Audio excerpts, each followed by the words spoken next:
奇怪的世界故事多，大家好，我是琪琪。家住重庆市的女子朱小娟忽然见到20多年前她曾雇佣过的保姆，当时她就惊呆了，因为保姆的儿子和她的丈夫长得一模一样。更令她吃惊的是，做完亲子鉴定后 DNA 结果显示，保姆的儿子是朱小娟自己的亲生儿子，这究竟是怎么回事？让我们一起来走进今天的故事。1992年，朱小娟在重庆一家医院做护士，她的丈夫程小平是警备区干部，夫妻二人平日里恩爱有加，还有一个1岁多的儿子，名叫陈若琳。每次带着儿子出去，邻居们都会投来羡慕的目光，争相夸赞他们的儿子长得乖巧可爱。考虑到2个人的工作都比较忙，丈夫程小平主动提出聘请一个保姆来照顾孩子。朱小娟很欣慰丈夫的体贴，开心地同意了。很快丈夫就从劳动力市场寻觅到一位自称罗宣菊的保姆，她看起来大约20几岁左右，1.5米高的个子，说话很有亲和力。朱小娟见她做事带孩子都很认真，1岁多的儿子也挺喜欢这个阿姨，于是放心地把孩子交给了罗宣菊。正当朱小娟夫妇为了请到一位称职的保姆而高兴的时候，一天正在上班的朱小娟忽然接到母亲的电话，电话里母亲焦急地喊着：不好了，不好了，保姆带着孩子跑了。原来就在朱小娟家附近上班的母亲放心不下孩子，趁着中午午休的功夫便去朱小娟家看看。结果刚一进门，母亲就看到保姆房间门开着，衣服都被带走了，到处找也找不到外孙。她跑去询问大院的保安，保安说早上8点，保姆抱着孩子出门，说是出门买菜。母亲这才觉得大事不好，赶紧打电话给女儿朱小娟。朱小娟发疯似的跑回家里，一个一个房间的翻找，却都不见儿子的踪影。这时她的丈夫也匆忙赶了回来，此时的朱小娟已经瘫坐在地上六神无主了。丈夫把她扶起来之后立刻报了警，随后对她说道：快走，我们去劳动力市场查那个保姆的信息。然而上世纪90年代的中国劳动力市场管理上并不是很正规，他们只是登记了下个人信息，并不会像现在这样进行核实。当时程小平也只是看了一眼罗宣菊的身份证，警方顺着这唯一的线索往下查。很快他们在中县找到罗宣菊的家，她不在家。罗父拿出一封信，这封信是从山东寄过来的，说他被拐卖到山东，叫家里拿600元钱来取人。警方后来在山东找到了罗宣菊，并将她解救。程小平也赶紧跑到山东，本以为找到罗宣菊就能有儿子的下落了，结果当他一见到罗宣菊就知道那个保姆是盗用了别人的身份证。被解救的罗宣菊说他出门找工作，有人主动上前问他要不要工作，他连连点头。就这样对方收了他的身份证，就把他送上了火车。他的身份证不知道被谁随手就给扔了，寻找儿子的唯一一条线索断了。此后朱小娟夫妇根本无暇工作，疯狂地到处张贴寻人启事，在全国20个大城市报刊刊登寻儿启事。2-3年的时间，他们就花了20万元。当时重庆市区的房价是每平方米1000元，一个原本生活优渥的城市家庭，到了需要靠亲朋接济的地步。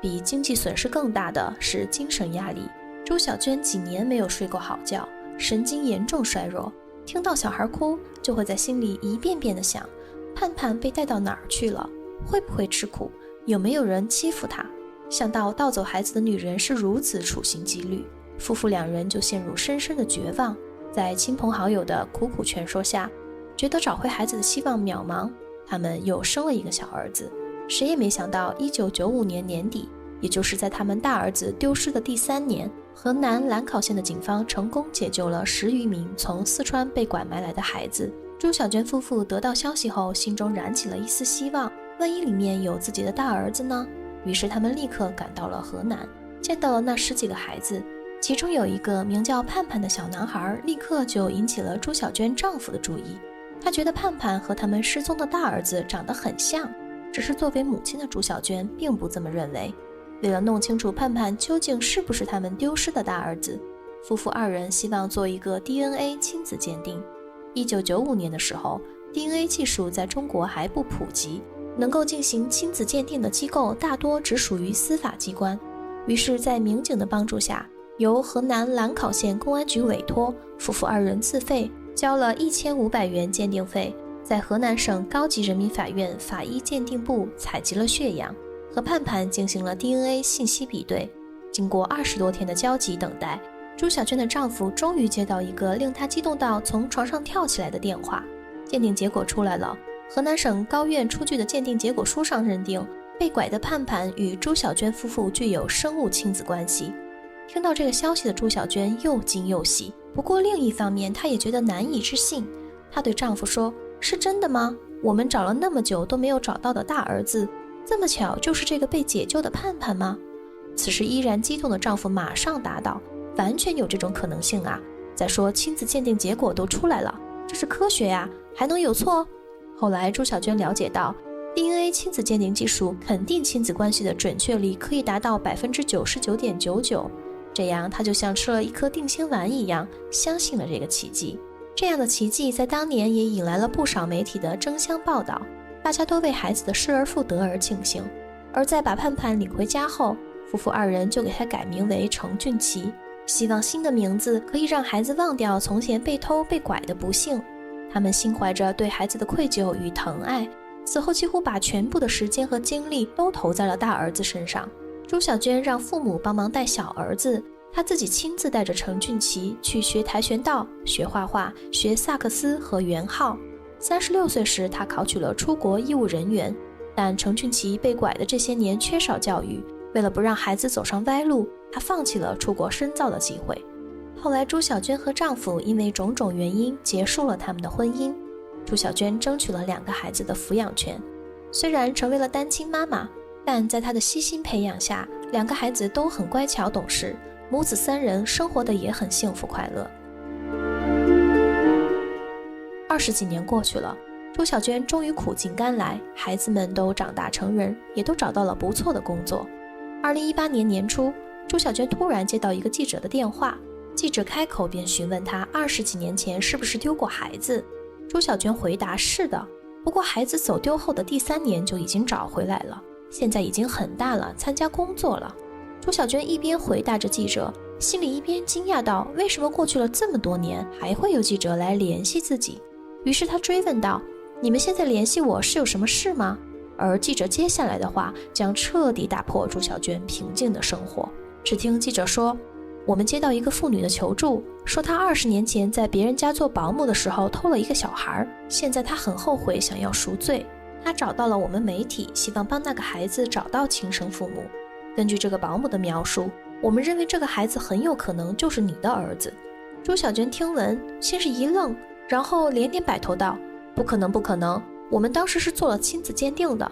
朱小娟的小儿子当时也在身边，他提醒母亲说，这恐怕是个骗子吧。正当朱小娟准备挂掉电话的时候，电话那头的记者开始很详细的解释自己是哪里的记者，如果朱小娟不信的话，可以去网上查一下。朱小娟在网上一查才发现，真的有不少关于那个保姆20几年前偷孩子，现在想帮孩子找亲生父母的新闻报道。而当她看到媒体公布出的那个保姆孩子的照片时，她不得不开始相信记者跟她说的话了，因为那个孩子长得和她的前夫几乎是一个模子刻出来的。当年到底发生了什么？到底谁才是朱小娟的孩子？1992年，来自四川南充的何小平借着务工的名义来到了重庆，他此行真正的目的是偷一个孩子。他的2个孩子都连续夭折了，村里一些迷信的老人跟他说，你的命太硬了，你得去捡一个孩子来镇命，只有这样你自己的小孩才能活下来。可大街上哪来的孩子给他捡呢？正当何小平琢磨这事的时候，偏偏这么巧，他捡到了那个被拐卖的罗宣菊的身份证，于是他决定冒用这个人的身份去偷一个孩子。何小平就这样应聘到了朱小娟家做保姆，并按照他的计划顺利地偷出了他们的大儿子。后来他对媒体说，当年出了成家，他就招了一个出租车直奔菜园坝长途汽车站，孩子一路不哭不闹，他觉得命中注定就该让他偷走这个孩子。他甚至对媒体说，在那个年代偷个孩子不算什么事儿，我也不知道那是犯罪，我就想借着先养一段时间，实在不行就还回去。可怜的朱小娟的大儿子就像一捆柴火一样，被何小平抱到了四川贫困的山区里。何小萍把她的名字改成了她死去孩子的名字刘金星。说来也真奇怪，何小萍的命似乎真的被镇住了。后来她又生下了一个女儿，并且把孩子健康养大成人了。如今20几年过去了，2017年何小萍自称受到了寻亲节目的感召，对自己当年所做的事情感到很愧疚，才想要帮偷走的孩子找回父母。重庆市公安局物证鉴定中心采取了刘金星、程俊奇、朱小娟以及她的前夫4人的血液之后，又做了一次亲子鉴定。这一次等待结果的过程对于朱小娟来说尤其的煎熬，她应该期待一个什么样的结果呢？如果刘金星才是自己的亲生儿子，那么程俊奇又是谁的孩子呢？怀着复杂的心情，朱小娟等来了鉴定结果。刘金星与朱小娟及其前夫符合双亲遗传关系，而程俊奇与他们的亲权关系不成立。在分离了26年后，朱小娟终于见到了自己的亲生儿子，可她的心都要碎了，因为时年27岁的刘金星不仅瘦骨如柴，他的双鬓竟然已经爬满了白发。朱小娟不敢想象这些年儿子所受的苦。事实上，刘金星这些年确实吃了不少苦，他的养父对他非打即骂，何小萍也常年外出打工，对于孩子的教育完全不管不顾。初中没毕业，刘金星就辍学出去打工了。打工期间还不慎摔断了锁骨，曾经还一度流浪街头。后来他虽然结婚了，但没过多久就因为频繁的争吵离婚了。失败的婚姻对刘金星造成了很大的打击，他开始酗酒，后来还因此被诊断出了抑郁症。了解到这些后的朱小娟心里真的是恨透了何小萍。在朱小娟看来，如今何小萍并不是因为良心发现才把孩子还回来的，何小萍把孩子养废了，现在想要来甩包袱。如果不是何小萍当初偷了他的孩子，他的孩子原本会健健康康的长大，上大学甚至读硕士博士，会有体面的工作，美好的人生。是这个女人毁了他的家庭，他的人生，更毁了他的儿子。当年的保姆何小萍因为涉嫌拐卖儿童罪被南充警方监视居住，而愤怒的朱小娟也对河南省高院提起了诉讼。谁能想得到，就因为请了一个保姆，自己一生的命运和2个孩子的命运就都被改写了呢？这一切显得是这么的荒谬，却又真实的发生了。对此您有什么想说的吗？欢迎留言评论，不要忘了订阅、赞好和分享。奇怪的世界故事多，我们下期见。